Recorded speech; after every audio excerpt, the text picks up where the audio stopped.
Seja muito bem-vindo ao Inusitável, aqui quem fala é Davi e hoje eu vou conversar com o Jordi. Tudo bem, Jordi? Muito bem, obrigado por me convidar aqui nesse podcast. Vamos ver. Sabia que você é a primeira pessoa de fora, né, primeiro europeu, Opa! que é o europeu meio brasileiro que eu converso. Tem algumas coisas que eu acho interessantes que você trouxe aqui e a gente vai mostrar. Mas primeiro me diz, qual é a primeira cena que você tem quando você era criança? A primeira cena Quando de você era quando criança. eu era criança? É. Cara, é difícil isso. Como assim difícil? Já? Tem muitas. Agora essa pergunta veio um torbelhinho de imagens, né? Então, pensa numa primeira e Mas vai. a primeira, de repente, é eu brincando com um peluche, né? Com um urso de peluche. Mas aonde? Na minha casa. Da sua mãe, do seu pai, tudo junto? Sim, sim, claro. Legal. De família. É engraçado, né? A gente acaba pensando logo em brinquedos, algumas coisas que a gente esteja fazendo. Bom, é que criança vai fazer o quê? Mas assim, não tenho muitas imagens, né? Eu não tenho muitas lembranças de pequeno. Eu lembro a partir de 6, 8 anos, né? Muito atrás, tenho poucas lembranças. Sério? Sim. Eu consigo lembrar, acho que quando tinha 4 anos.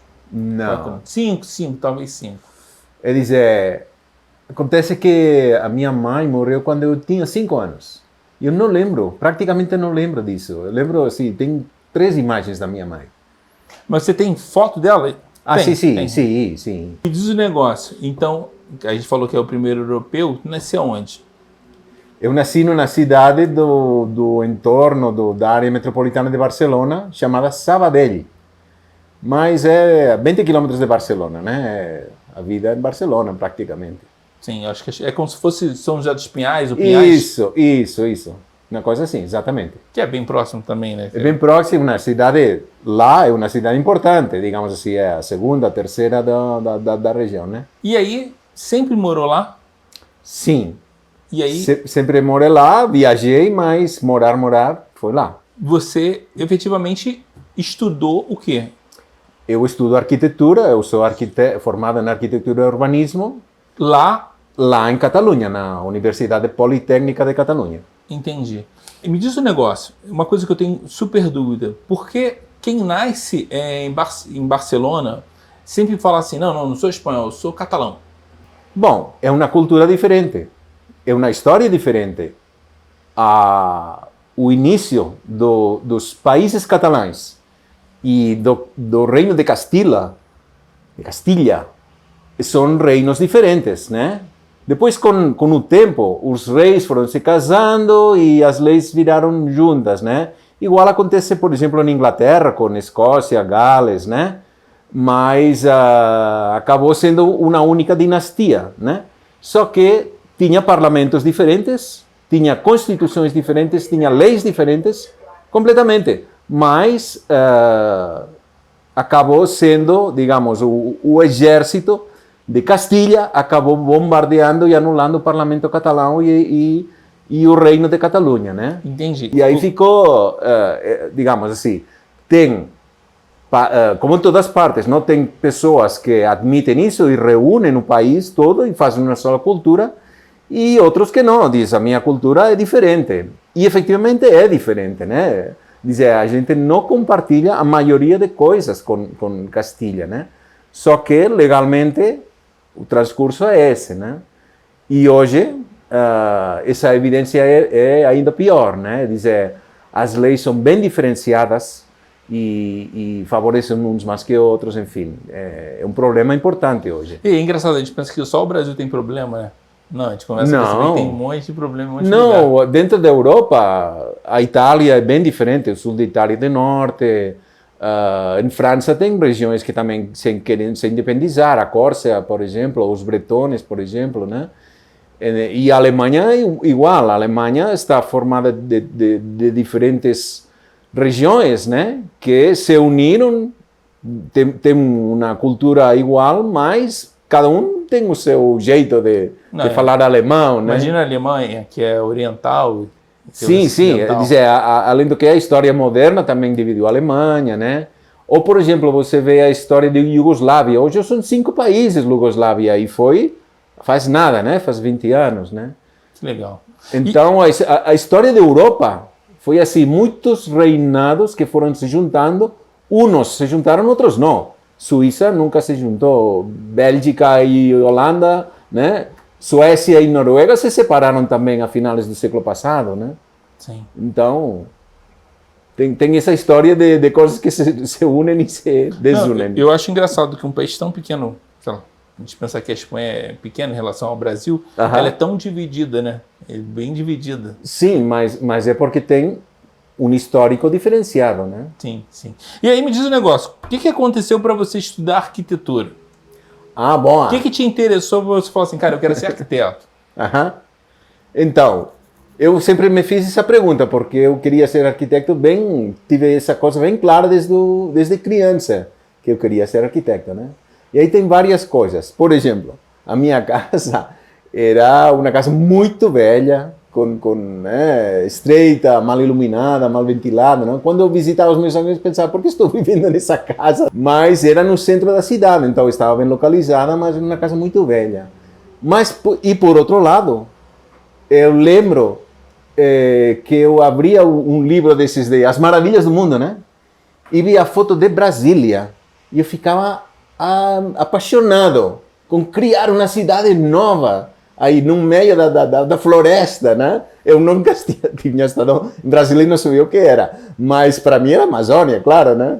E então para mim isso era fantástico, uma cidade moderna compaginada com as árvores, né? Vegetal, os rios, para mim isso era maravilhoso. Então esse conjunto de ver como mal estava a realidade das pessoas morarem em casas velhas e a realidade de poder criar uma coisa nova, né? Eu gosto muito dessa história de você pegar uma casa velha e fazer um novo, eles chamam de retrofit. Eu gosto muito desse efeito. Sim. E aí você veio, e aí se formou rápido, se formou na Espanha mesmo, né? Sim, sim, sim. Em Barcelona. Em Barcelona, sim. Foi direto à arquitetura que você tinha escolhido? Sim, sim, sim, sim. Não, sim, isso para mim foi muito... Dizer, na minha família não tinha nenhum histórico relacionado nesse campo. Ninguém era nem empreiteiro, nem pedreiro, nem arquiteto, nem engenheiro, nada, né? Mas eu tinha claro isso. E foi assim, simples. E consegui ser arquiteto. E não só isso, eu fui um aluno especial e muito bem qualificado. CDF. O que significa isso? CDF é uma pessoa que estuda muito, a gente chama aqui no Brasil de CDF. Sério. Eu gosto muito de estudar, eu não parei depois de arquitetura, estudei mais coisas depois. Legal, e aí quando a gente fala em arquitetura, provavelmente é até o ganha-pão, né? De você definir aquilo como carreira. Claro. Mas você falou que não tinha na tua família, não tinha ninguém. Você falou que tem teu pai, né? A sua mãe faleceu, teu pai era o quê? Meu pai de jovem, ele passou a juventude durante a Guerra Civil da Espanha. Então ele estudou o básico, né? E ele fez ensino médio, aí estudou para delineante, sim, para desenho, né? E trabalhou como desenhista, né? Só que ele, digamos, também tinha uma visão bem avançada, né? E realmente, à medida que ele foi em diferentes companhias, em diferentes vagas de trabalho, ele foi reconhecido que sabia desenhar como um engenheiro, né? Mas desenhava máquinas. De fato, ele tem, digamos assim, ele inventou várias coisas, tipo patentes de máquinas, né? De tecelagem, de impressão. Sério? Sim. Ele era um cara bem evoluído, né? E estudava também, e sabia desenhar muito bem. Ele desenhava usinas hidrelétricas, assim, as turbinas. Então, ele sabia muito. Será que a parte de desenho tu não pegou com ele também? Pode ser. A verdade, quando eu era criança, eu gostava muito de desenhar. Eu desenhava a cores, cera, aquarela, né? E ele me colocou em cursinhos de desenho, de belas artes, por exemplo. Eu fiz vários cursinhos de belas artes, né? De desenho à mão, né? Então, combinava as duas coisas, o desenho técnico dele e o desenho artístico que eu gostava também, né? E como é que era a vida depois que você se formou lá em Barcelona? Então, eu, comparado com os meus colegas da universidade, muitos vinham já com pais arquitetos e coisas assim, né? Então, a maioria tinha uma classe alta bem além do meu. Ainda assim, poucos dos meus companheiros conseguiram criar um escritório de arquitetura, né? Porque, digamos, é difícil criar um escritório de arquitetura. Mas eu consegui. Como que eu fiz isso? Porque eu tinha, claro, além da arquitetura, toda a concepção ecológica da arquitetura. Então, fui pioneiro como arquiteto ecológico nos anos 90, né? E eu me envolvi com muitos movimentos ecologistas, inclusive Greenpeace, o Partido Verde, né? Eu participei de muitas... Lá na Espanha. Lá na Espanha, Greenpeace, sim. você participou? Eu fui conselheiro de Greenpeace Espanha por 12 anos. Que legal. Sim, legal. E participei em algumas Imagino. atividades deles, sim. Como foi uma ação que tu participou lá no Greenpeace? Pode contar? Sim, não, eu realmente me impliquei bastante, né? E então, eu lembro de uma ação que a gente assaltou um barco que estava cheio de material tóxico, de resíduo tóxico, né? Que ia para a Índia. E a gente fez abriu umas pancartas, não? Saímos na reportagem, não? Denunciando isso, não? Que esse barco ia a morrer cheio de toxinas no Mar Índico, né? Por exemplo, entre outras, mas essa, digamos, foi a mais espetacular. Vocês entraram no barco de noite, de dia? Sim, fomos acusados de pirateria, né?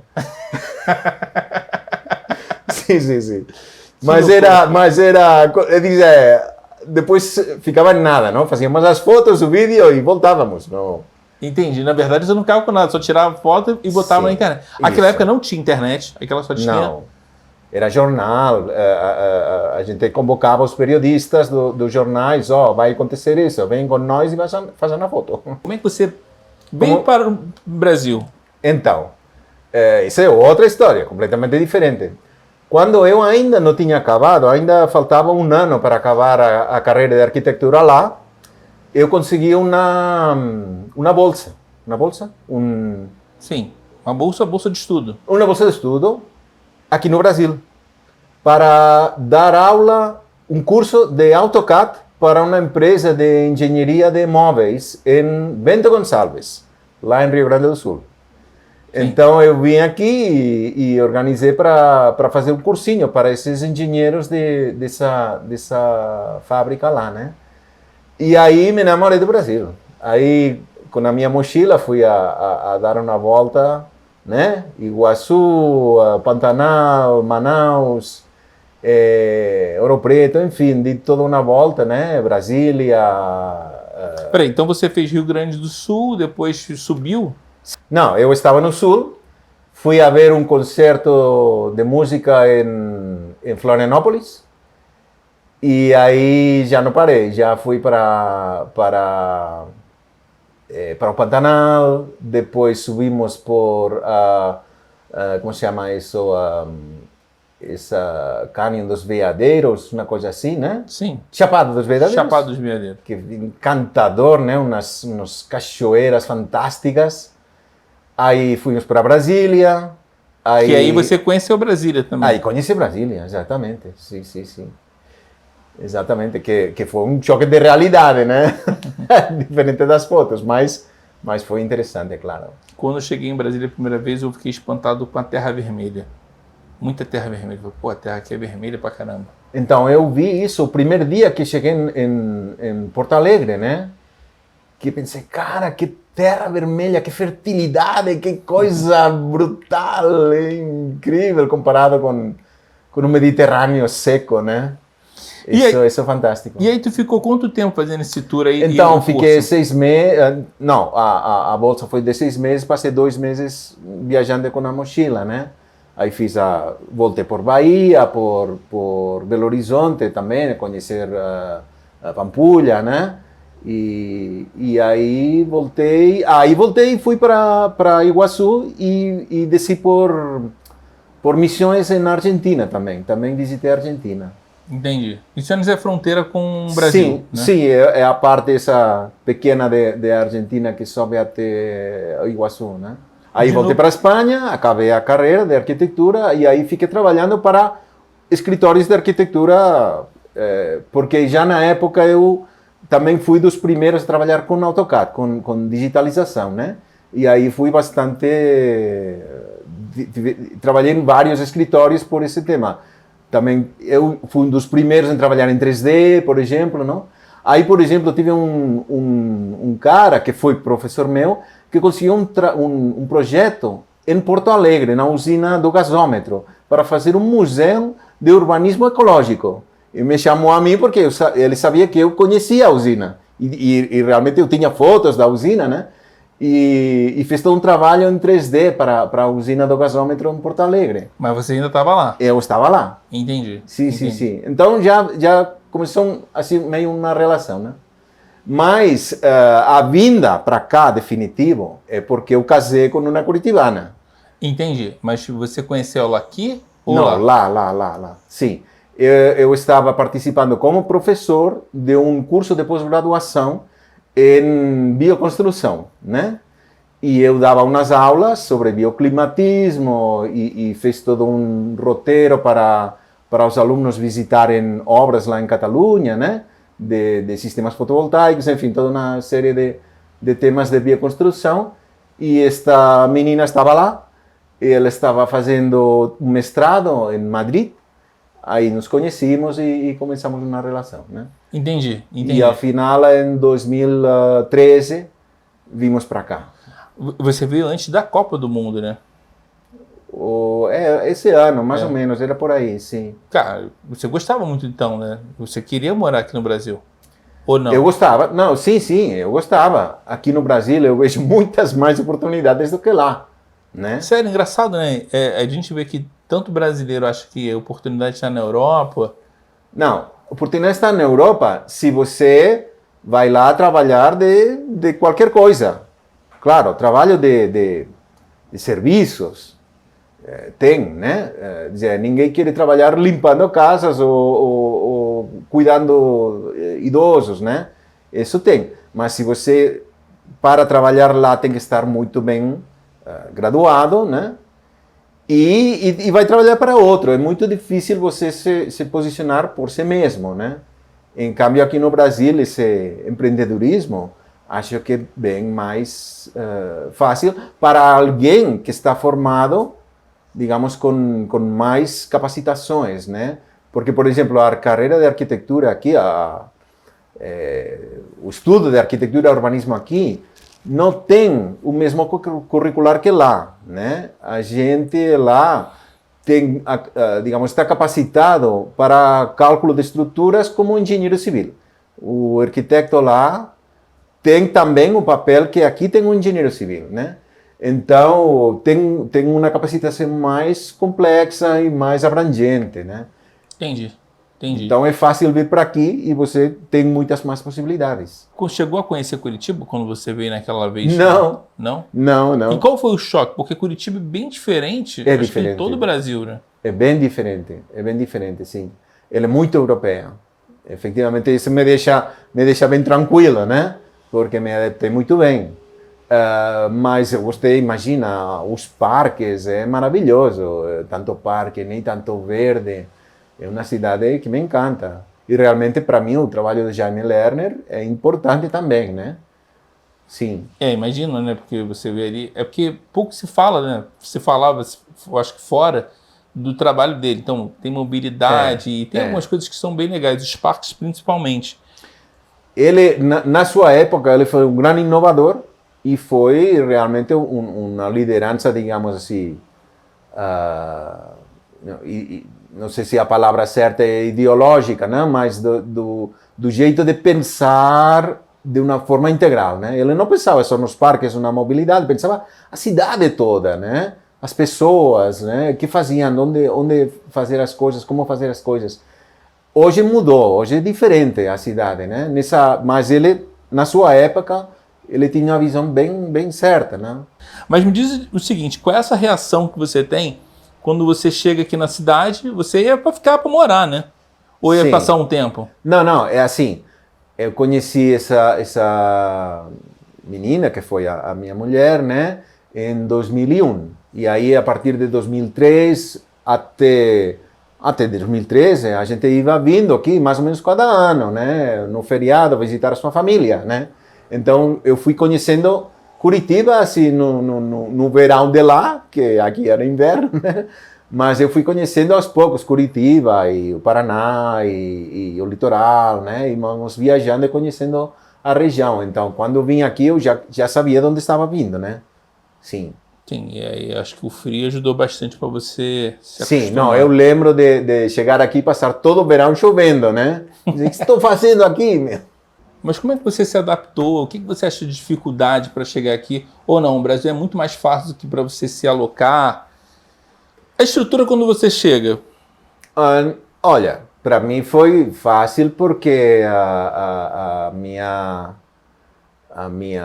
companheira nesse momento tem toda uma família aqui, né? E então eles tinham um apartamento, e então ficamos na casa da sogra, e depois conseguiu, a minha ex conseguiu um apartamento para ela, e aí moramos aqui, né? Então eu cheguei e já tinha onde morar, né? Automaticamente desenvolveu um trabalho especificamente aqui de arquitetura e ecologia, Sim, sim. né? Como é Sim, que é sim. isso? Não, então, como, digamos assim, eu tenho já todo esse curricular, tanto profissional, eu fiz bastante obra lá em Catalunha, né? E não só obra, também preparei cursos, também participei de conselhos assessores para a administração pública, eu fiz algumas assessorias tanto no governo da Comunidade Autônoma de Catalunha como do País Basco. Digamos, eu estava nesse ambiente, então sei como mover, ou sei como conseguir, digamos, esse reconhecimento, né? De fato, quando eu cheguei em Curitiba, numa das secretarias da prefeitura, me propuseram de coordenar a parte de sustentabilidade da linha verde, né? Só que não consegui porque não era brasileiro. Então, esse era um cargo de confiança e não podia ser de alguém estrangeiro. Mas eu tenho esse reconhecimento, digamos, né? Aí, por exemplo, eu trabalhei em Tibagi, no Distrito Industrial de Tibagi, fizemos um trabalho para Votorantim em temas de transparência e sustentabilidade social, enfim. Fui fazendo o que achei, né? A receptividade para você, em termos de ser uma pessoa que vem de fora, eu acho que é muito difícil para quem vem de fora. Então, trabalho, difícil. Na web. Trabalho não é só trabalho, mas é trabalho, é aceitação das pessoas. Sim. Se você sentiu isso, sim. Você chega a um país estrangeiro e você não tem um círculo de amizades, né? Você está assim, sozinho, né? Nesse caso, eu tinha a família da minha ex-esposa, mas tampouco, por esse lado, tampouco consegui nenhum trabalho, né? Então, foi isso, ir conhecendo um e outro, né? Mostrando o meu curricular, olha, eu sei fazer isso, eu fiz aquilo, né? Aí, por exemplo, trabalhei com um projeto de planejamento urbano em Asunción, em Paraguai, com um escritório aqui de Curitiba, o escritório de uma arquitecta urbanista bem reconhecida, né, a Mirna Cortopassi, e fizemos um projeto de bairro ecológico bem grande, né, um projeto bem amplo lá em Paraguai. Então, vai fazendo isso, vai conhecendo uns e outros, né, e aparecem as possibilidades. Hoje estou trabalhando com um empreiteiro que, digamos, começou pequeno, mas está crescendo bastante e me contratou por isso, porque eu tenho uma visão ecológica do assunto, não? E ele queria realmente ir melhorando as suas construções sempre nessa visão ecológica, né? Então... É engraçado você falar isso, que quando eu vejo, por exemplo, alguém, se a gente fala inglês e eu falo uma coisa errada, o brasileiro logo corrige. E quando vem de fora, ele chama gringo, você fala alguma coisa errada, a te acha bonitinho. Então fala o português errado, bonitinho, não sei o quê. Então, essa é a grande diferença. Então, para quem vem de fora, às vezes tem mais aceitação para isso. Mas eu sei que a vida também é dura pra caramba, em termos de trabalho, de comunicação.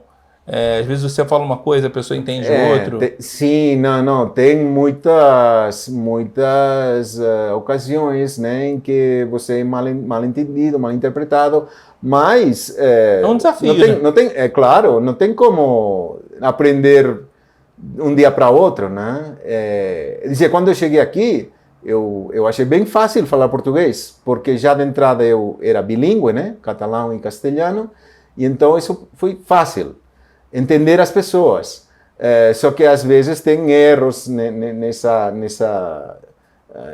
identificação das palavras, o que significam as palavras que dá erro, né? Mas vai aprendendo aos poucos. E aí você vai pegando para que possa estar se habituando com as palavras. Agora me diz uma coisa, eu te conheci quando você trabalhava com turismo, mas por que você foi trabalhar com turismo? Então, realmente eu consegui alguns trabalhos, mas nenhum desses trabalhos era um contrato de trabalho diário, era trabalhos por projetos, né? Acaba o projeto, acaba o trabalho. Então, vi a possibilidade de, já que tenho vários idiomas, e lá em Catalunha eu já recebia brasileiros e fazia roteiros em Barcelona para eles, né? Entendi. Então, isso de atender as pessoas e explicar a história, a cidade, a arquitetura, também era relativamente fácil. Então, fiz essa capacitação de técnico em turismo. Aqui mesmo? Aqui mesmo, em Curitiba, sim. E aí vi uma grande oportunidade, porque realmente a cidade tem umas joias arquitetônicas que o próprio curitibano não sabe valorar porque não tem essa comparativa, né? Não sabe da onde que essa casa ou esse estilo de arquitetura vem. Mas eu sei, né? Quando eu vejo uma casa Bauhaus ou outros estilos que vocês têm bem interessantes, né? Art Nouveau, ou Arts and Crafts, enfim. Tudo isso eu sei dessa história, porque sou arquiteto, estudei história de arquitetura, sei de onde, em que lugar da Europa ou dos Estados Unidos ele vem, e aí resgatei essa história, porque essa casa está aqui em Curitiba, né? E aí conseguiu fazer um roteiro no centro que as pessoas ficam assim, maravilhadas, não sabiam dessa história. Não? E eu conto, não, isso vem porque tal aconteceu assim, assim, assim, né? Então, eu mesmo me surpreendi, e quando explico isso, as pessoas também se surpreendem, né? Você sabe, porque a gente já fez esse roteiro também. Na né? verdade. E eu sei que você me falou uma parada que é bem interessante. Aqui a arquitetura é europeia, mas é bem misturada. Sim, então, sim. Sim, é dizer... alemã, é também italiana. Sim. Não, é interessante ver como as famílias bem curitibanas que vieram de diferentes lugares da Europa enviavam os seus filhos a estudar lá e quando voltavam com esse novo saber fazer, né? Essa novidade, a modernidade eles traziam, né? E faziam coisas espetaculares, coisas que nem em Barcelona eu vi. Então, para mim, é interessante, sim. E aí, eu vi que você também, além de trabalhar com turismo, você pedalava. Sim, eu já pedalei por muitos lugares. Tá, já fui para a África, já fui para vários lugares da Europa, sim. Da onde vem a história de você fazer um mapa turístico? Eu vou pegar aqui para as pessoas verem. Ah, aqui. Mostra, por favor. Deixa eu ver se eu consigo mostrar para você aqui. De onde tirou essa ideia de fazer um mapa turismo que é a Rota do Pinhão?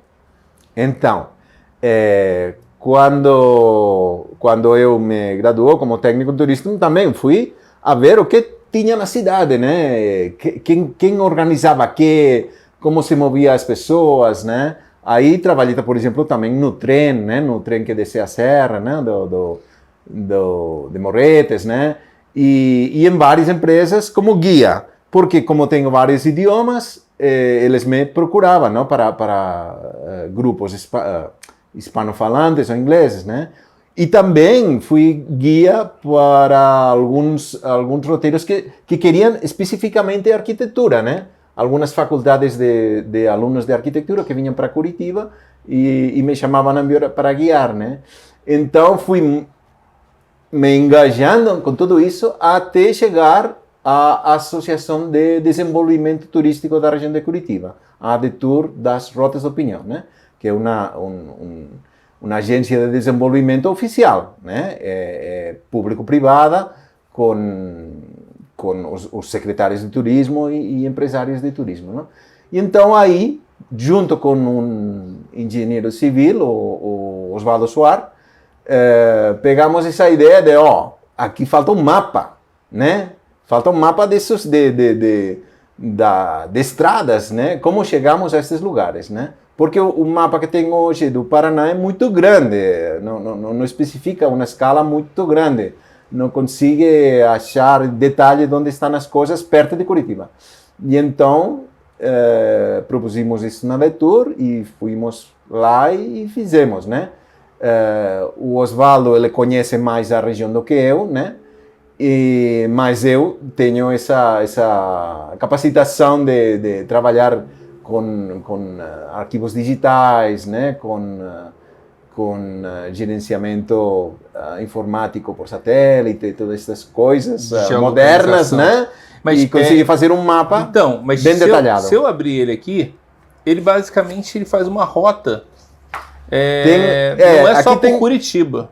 Temos dois mapas. Um mapa propriamente da região, que é um mapa que a ADETUR contratou, né? Do outro lado.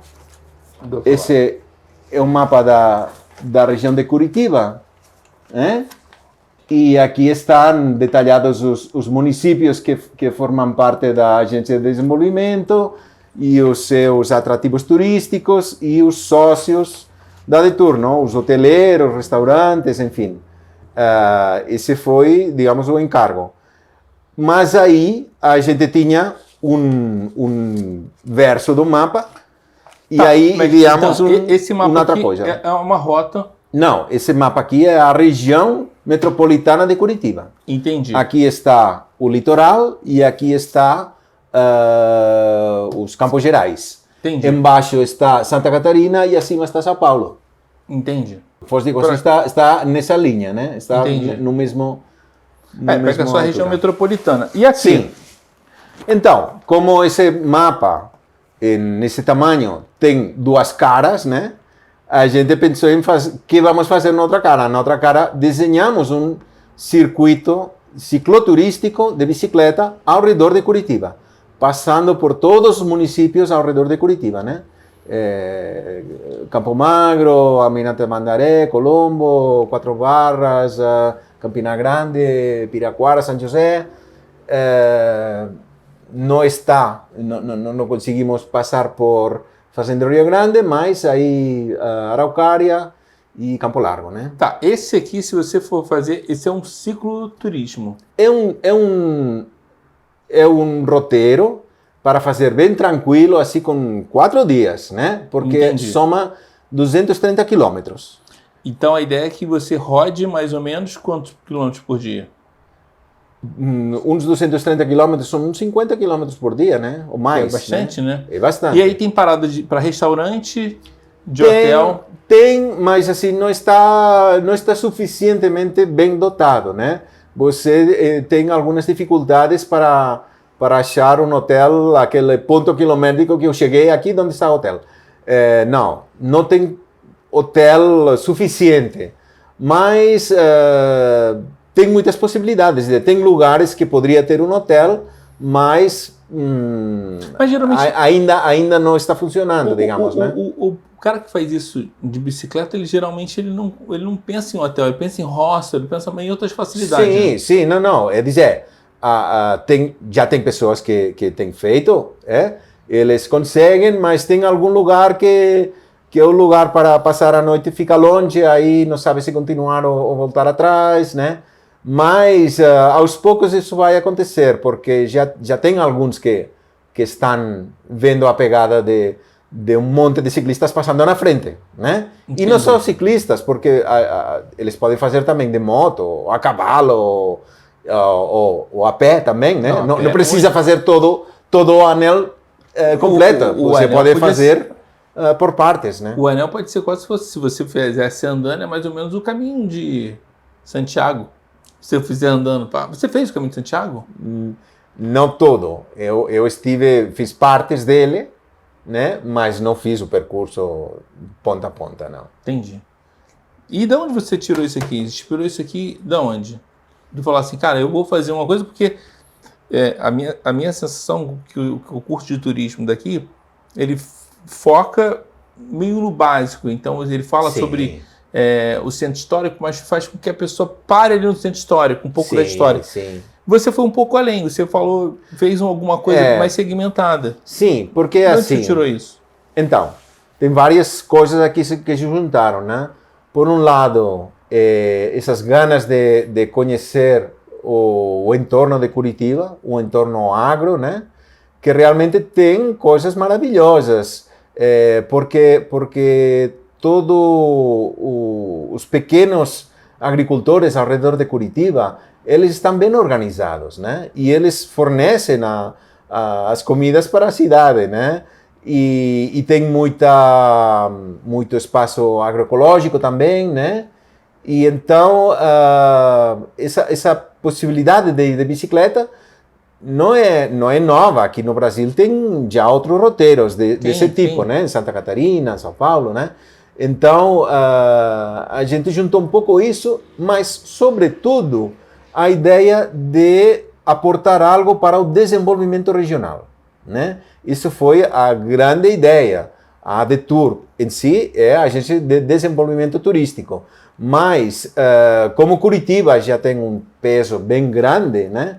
A ideia era, vamos achar esses lugares onde os curitibanos, ou não, né? Os próprios dessa região metropolitana, possam conhecer coisas de outra cidade também da região, que possa ir um sábado qualquer, um domingo qualquer, né? A visitar uma grota, uma cachoeira, um morro, né? Tem muitas coisas. Então, não era só as típicas, sino ir na descoberta de outras, né? E hoje as prefeituras estão fazendo esse esforço bom, vamos aproveitar isso, né? Entendi. Mas eu vejo que tem aqui tipo um garfo, né? Garfo e faca, né? Sim. Esse aqui quer dizer que já tem restaurante estabelecido lá? Tem. Tem vários, né? Mas ainda assim tem partes que você passa uns quantos quilômetros sem nada, né? Então, não é que não tenha, mas você tem que se organizar para saber se chega lá, se falta muito. E o que você precisa, se eu pensasse, vou fazer, o que eu preciso? Me organizar no sentido, não é só ter um mapa. Eu tenho que... Então, se quer fazer de bicicleta, primeiro é ter uma bicicleta que possa rodar bastante, né? Uma bicicleta com marchas, né? Com bom freio, né? Com pneumáticos mais grossos, né? Porque tem alguns lugares pues, mais duros de pedalar. Mas todos não são trilhas de caminhada, todos são caminhos amplos. Mas tem subida, tem pedra, enfim. Então... E passa pelo mato, algumas? Por dentro do mato? É dizer, tem caminhos que chamamos de túnel verde, efetivamente, né? Porque você passa dentro de toda uma cobertura verde, né? Mas é o menor, né? A maioria são caminhos que passam entre campos de cultivo, né? Seja morango, seja soja, seja camomila, né? Eu pensei que acompanhava a estrada, não, né? Não, é todo caminho de terra, tudo. Claro que você cruza cruza a BR, cruza algumas estradas de asfalto e pedala alguns quilômetros para conseguir o próximo caminho de terra, mas baseado nos caminhos de terra, sim. Precisamente porque se você quer que uma família pegue uma bicicleta, dificilmente vai ir por um lugar onde passa caminhão pesado, né? Então são trechos para você ir tranquilo, parar, fazer a foto, parar, encontrar alguém do local e perguntar aonde consigue um queijinho ou um salame, né? Entendi. Então, só o azul é que seria o anel do pinhão, né? Uhum. Esse anel do pinhão já existia. Não. A gente que desenhou, a gente que foi atrás, a gente fez um monte de outras alternativas, né? Até confluir, até decidir, vai ser por aqui. Porque essa outra tem esse problema, porque essa outra tem outro problema. Entendi. A maioria, nem todas, mas a maioria foram pactuadas com o próprio município, né? Dizer, sei lá, por exemplo, Campo Magro, né? Podemos fazer isso, tal, temos já, o município já tem roteiros marcados próprios. Entendi. A gente vai aproveitar eles ou não, vamos cruzar ou não. E aí cada município tinha uma visão diferente, né? Mas a nossa intenção era unir todos eles, né? Não que ficasse uma coisa municipal, sino que as pessoas chegassem no município e a partir daí o município faz o seu próprio desenvolvimento dos seus circuitos. Mas a intenção do nosso era fazer o roteiro através da região toda. É engraçado que ele passa longe de Curitiba, né? Pega um pedacinho. Ele tem um pedacinho de Curitiba assim aqui no sul, porque era muito difícil passar por Fazenda Rio Grande, mas isso de fato foi o tramo mais comprometido de todos, né? Mas acabamos passando um pedacinho por Curitiba assim. Você já falou, mas quantos municípios passam por aqui? Isso é Campo Largo. Eu estava vendo isso aqui, ó. É porque é direção, essa rodovia beleza. é direção Ponta Grossa, né? Então tem Campo Largo. Campo Largo, Campo Magro, Almirante Tamandaré, Colombo, Campina Grande do Sul, Quatro Barras, Piraquara, São José, Araucária e Campo Largo, né?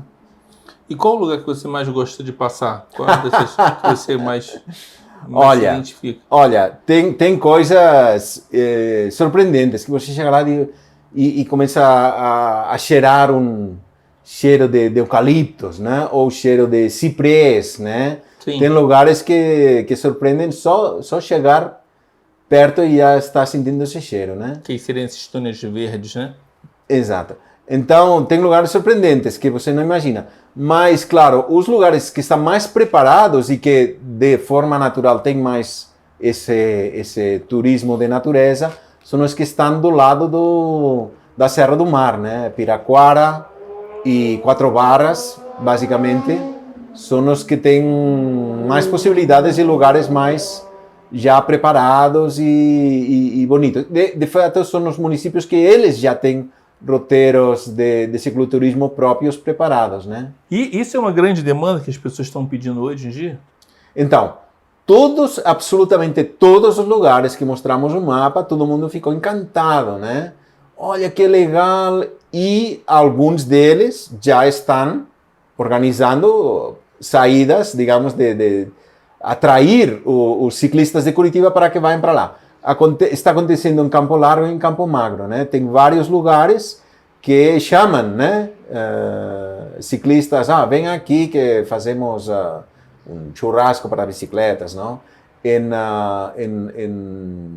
São José dos Pinhais tem um lugar que de manhã reparte morango com nata, né? Nata com morango. Entendi. Tem que ir cedinho, não? De bicicleta, enfim.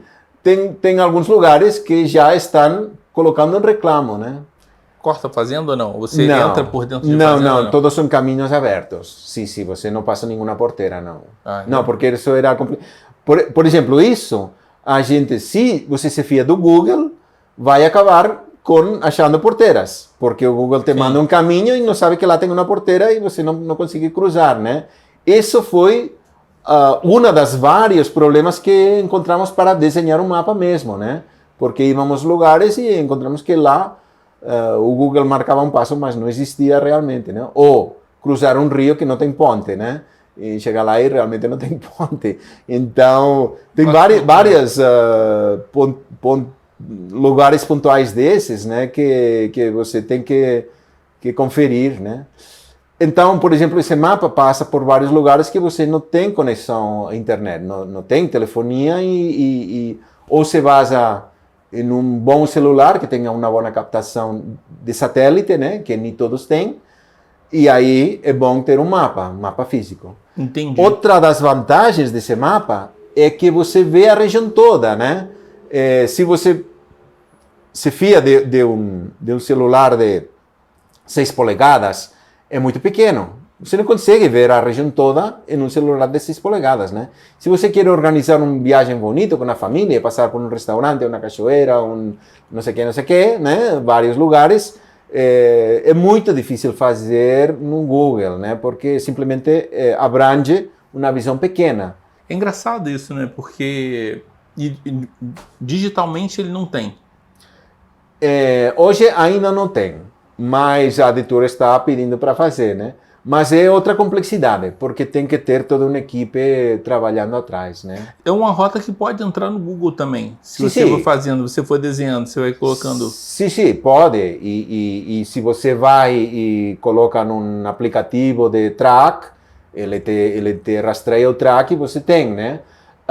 Mas o interessante é poder ter um papel grande, né? É poder ter isso na mão e ver tudo, assim, nessa dimensão, nessa escala, né? Isso você não vai ter no celular. Quando a gente tá falando aqui que tem essa estrutura aqui, mas muita gente nem sabe mexer com isso hoje em dia.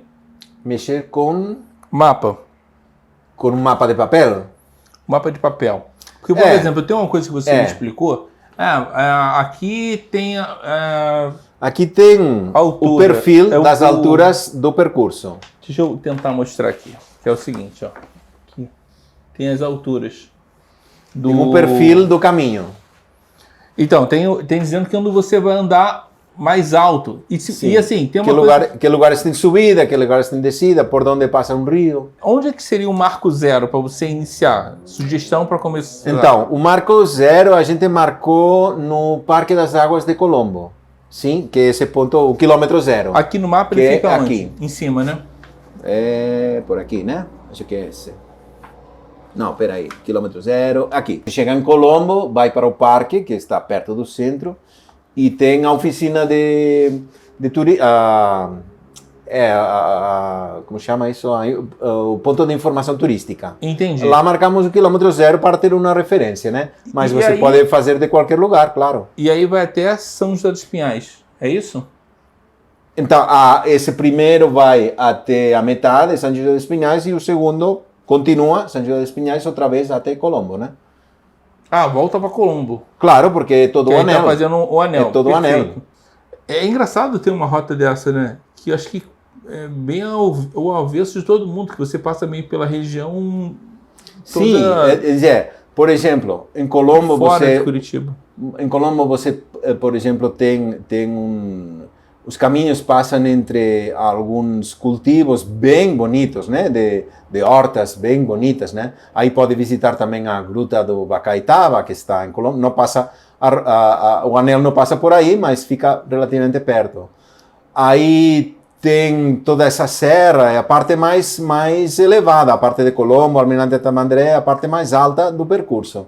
Depois desce para Campina Grande do Sul, e aí tem essa parte mais de mato que você falava, né? Passa por dentro do mato, passa em não sei se é Quatro Barras, na divisa entre Quatro Barras e Campina Grande do Sul, por aí, né? Aí tem uns caminhos com uma visão da Serra do Mar muito bonita, né? Tem a paisagem lá fantástica para uma foto bem bonita das montanhas. Tem que levar uma máquina fotográfica, né? Ou um telefone claro, celular para você registrar. Por favor.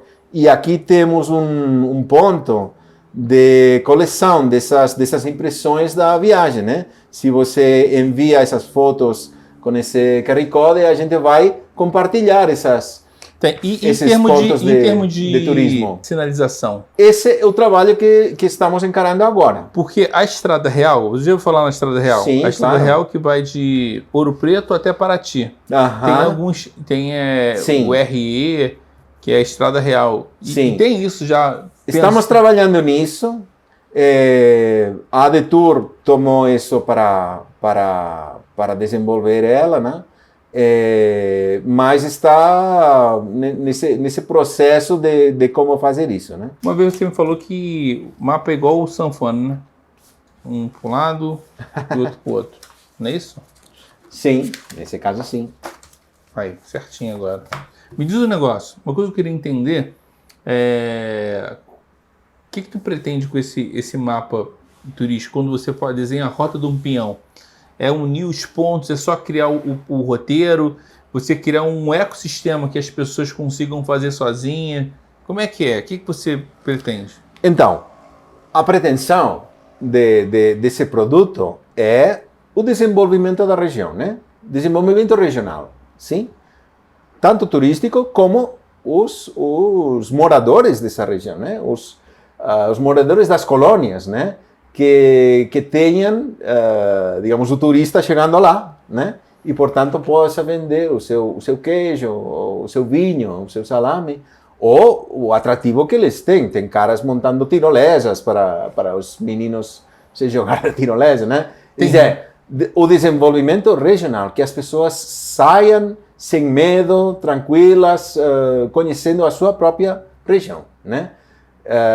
A partir de aí, mais coisas vão vir, né? Organizar para isso ser mais fácil com um aplicativo que possa você contactar com uma pousada, contactar com um restaurante, estamos chegando 10 de bicicleta, enfim, já vai evoluir. Também estava trabalhando nisso, né? Entendi. Então você desenhou um roteiro, ao algum tempo as pessoas vão colocando informações nele. Aham. Entendi. Sim. Meio colaborativo. Sim. É interessante. A minha intenção pessoal é que venham ciclistas da Europa, né? Conseguir que os ciclistas venham de férias aqui e passem 4 dias pedalando. E tem muito isso, né, na Europa, né? Tem. Eu tenho amigos na Europa que vão para Chile, né? Estou um pouco molesto com eles. Por que não vêm aqui? E por quê? No Chile tem uma estrutura de... Eu não conheço. Bom, é que o Brasil não tem muita boa fama, né? Tem uma série de problemas então, aí, né? Quando a gente fala de insegurança, a gente pensa mais Rio e São Paulo, né? Sim, mas fora acham que o Brasil é todo como Rio e São Paulo. É Rio, São Paulo e selva, né? E selva. Os meus amigos pensam, mosquito, culebra, armas, né? não sei o quê. Como é que as pessoas Os estereotipos são muito poderosos e, digamos, os países turísticos fazem mala propaganda dos outros países turísticos, né? Ah, sim, que aí o cara tá trazendo gente pro país dele. Tu achou estranho quando você veio isso? Você recebeu essas informações, né? Eu não consigo que os meus amigos venham. Fiquei sem medo. É isso? Eu acho, porque outra não entendo, né? Porque, vou dar exemplo, a moeda é 5 vezes mais, né? Se a gente pensar no euro. Sim. Ele é 5 vezes mais do que a nossa. Sim, mas pensa bem, o brasileiro vai para a Amazônia? Não, vai para a Disney. Então, os outros países também fazem o mesmo. Né? Se você pensar, é verdade. Então, você tem que fazer essa escolha de quero conhecer um lugar diferente, né? Em lugar de os mesmos lugares que todo mundo vai, né? Quero entender o mundo tal como ele é, não como aonde me leva a agência de turismo, né? Tem que fazer esse esforço. É que você também é mais desbravador também, né? Então, você, vai, pega a mochila e você não tem medo das coisas. Tem gente que tem medo. Eu faço isso. Então, o teu perfil é assim mesmo. Me diz uma história legal que tu teve aqui no Brasil. Uma história agora, ultimamente, é uma história de... uma história legal, diferente, que tu falou que só poderia acontecer aqui. Olha, uma história legal, não sei se poderia acontecer aqui, mas aconteceu aqui e duvido que na na Europa possa acontecer. Eu lembro quando eu viajava pelo norte, eu peguei esse barquinho que desce de Manaus com essas redes penduradas no barco, né? Lá com as galinhas e tudo isso, né? E paramos em Santarém. E aí em Santarém pegamos um ônibus e fomos descendo pelo norte, não? Até visitamos, como chama, Olinda maravilhoso, né? E todo esse trajeto até Minas Gerais, fui de ônibus. Então, acontecia assim, pegava o ônibus, sentava de lado de alguém, imediatamente reconhecia que eu era turista, né, com olhos azuis e pele clara, e aí começamos a falar. E como aqui os trajetos são longos, né, falamos bastante. Ao final da viagem, ele me convidava a dormir na sua casa, em troca de eu preparar a janta. Oh, que legal! E eu fazia uma janta mediterrânea, e trocávamos histórias de como era essa pessoa morar lá, nesse vilarejo, sei lá onde, né? E isso aconteceu várias vezes. Que legal, né? Então, isso é muito legal. Isso é meio coisa de interior, não coisa de capital, né? Não, claro, E aí, tu não sabia cozinhar? Sabia Sim, cozinhar. claro. Bom, não, eu fazia coisas simples, porque, claro, não vou fazer uma grande janta, assim, um dia que vou ficar uma noite. Que legal, mas, cara. assim, uma tortilha de batata, né? Pão com tomate e não sei mais o que, e compravam salames diferentes, enfim. Que legal, cara. E acabou conhecendo muita gente por causa disso. Tem contato até hoje? Não. Não, nessa época, nem celular, nem nada, Entendi. né? Cara, que legal essa coisa. Sim. Acaba você conhecendo e explorando um monte de coisa. Eu falei da história de você, explorador, vai. Sim. Mas, nesse mesmo percurso, quando eu cheguei na Argentina, eu queria um lugar para cruzar o rio, o Paraná, né? O Uruguai, não sei como chama, por uma ponte, descendo por Missões na Argentina, cruzar para o Brasil, né? E todos me indicaram um lugar, aqui tem uma ponte, tem a aduana, né? Tem fronteira, sem problema, né? Fui lá, não tinha ponte nenhum. Porque o que divide um país ou um estado é o rio, né? É o rio. Só que eu perguntava, sabia isso, eu queria um lugar que tinha ponte, para não ter problemas. Mas não tinha ponte. Tinha barcas. Só que estavam com um alçamento militar e fecharam a fronteira. Aí fico preso lá, sem nenhum tostão, porque eu já estava voltando sem nenhum dólar, né? Mas por que eles estavam fechados? Porque tinha um alçamento militar, uns não sei o quê, uns tanques saíram aí e fecharam. Isso foi no ano 90. Aonde? Na Argentina. Na Argentina? Sim. E tu ficou preso na Argentina? Sim. No país, né? Sim. Não, ficou preso... No país. Não conseguia sair de lá porque fecharam na aduana, a fronteira. Aí passei uns dias lá, as pessoas, digamos, tive uma festa com jesuítas, aí repartiram comida para o pessoal do vilarejo. O cara que dormia lá numa espécie de pousada bem simples, só estava eu e pagava em dólar, então ele ficou lá tranquilo até que acabou o dólar, né? Enfim, tem outras anedotas bem mais arriscadas, né? E aí, como é que tu saiu de lá? Como? Como é que tu saiu de lá? Não, afinal abriram a fronteira. Não passou muito tempo, né? Uma semana ou assim, abriram a fronteira e passei, né? Nossa, que imagino a situação. Digamos, as barcas começaram a cruzar o rio. Tem saudade de Barcelona? Algumas vezes, sim, claro. De quê? Olha, algumas vezes fiquei pensando em imagens, né? Sobretudo, por exemplo, agora para levar o meu filho, né? Porque o meu filho nasceu lá, veio aqui com 5 anos e agora tenho ganas de voltar com ele e mostrar a cidade para ele, né? Legal. Barcelona deve ser bem legal, né? Bem legal. É bem legal. Só que a pressão do turismo também é muito forte, né? Digamos, a inflação devido ao turismo é muito alta também. Então você acaba bem estressado. Eu realmente tinha uma vida muito estressada lá. Aqui no Brasil tem uma vida mais calma. Sim. Eu vou fazer um quiz contigo, tá? E aí você só responde uma palavra só. Uma palavra só. Uma palavra que você acha que... Relacione com isso. Qual é a cor favorita? Cor favorita? É um azul turquesa, um azul verde, né? Teu time de futebol? Não tenho. Não tem? Não. Mesmo sendo catalão? Deveria ser o Barça, né? Só que não, eu não ligo muito para futebol, mas eu vi partidos do Barça, fui alguma vez e tudo bem. para festa, né? Mas é um esporte que não me atrai, não. Me diz um negócio, comida. Qual é a comida que você falou que fazia muita comida, mas qual é a comida que te atrai? Comida que você, teu prato favorito? Pam tumacat. O que é isso? Essa é uma comida típica de qualquer bar, cafeteria, padaria de Catalunha, que é pão com passando o tomate, cortar o tomate pela metade e passar o tomate. Sim, né? isso é uma delícia. Aí você coloca alguma coisa, normalmente pernil serrano, não? Pernil curado. Uma delícia isso aí. Ah, sim. Uma delícia. E me diz um negócio, para finalizar, você não sai de casa sem... Você não sai de casa sem... Exemplo, eu não saio de casa sem minha carteira. Entendeu? Você não sai de casa sem... Não, às vezes sim, eu saio de casa sem carteira, não?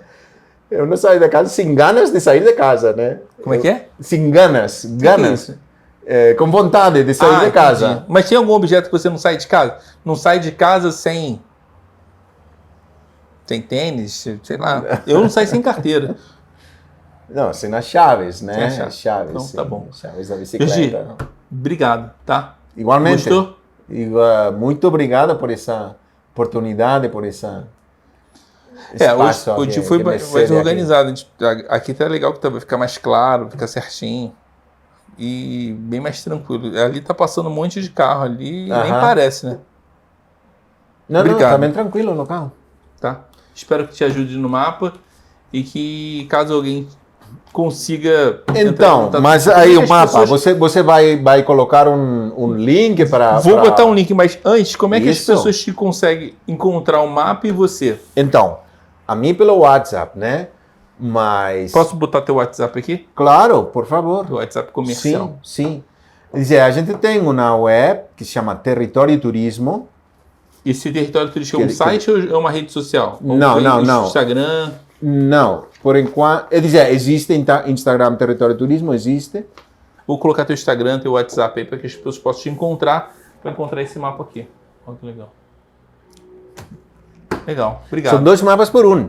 São 2 mapas por um. E quanto é que E tá quem- esse mapa? e quem- Eu não, quem não vou falar quanto é que tá, porque provavelmente quando a pessoa vê esse vídeo, pode ser um preço, e pode estar mais barato, pode estar mais caro. Entendeu? É dizer, normalmente a gente o que faz é, olha, você só quer um, ou quer 10, ou quer 30 para poder repartir com amigos ciclistas, ou porque você tem uma pousada, e ainda que não passe pelo roteiro, não tem uma pousada que fica a 10 km do roteiro, mas de repente também se interessa em dizer, estou aqui, no mapa está, não está no roteiro, mas está no mapa, né? Entendi. Então, de repente, essa pessoa quer 20, aí outro peso, a gente se acomoda a um preço menor, né?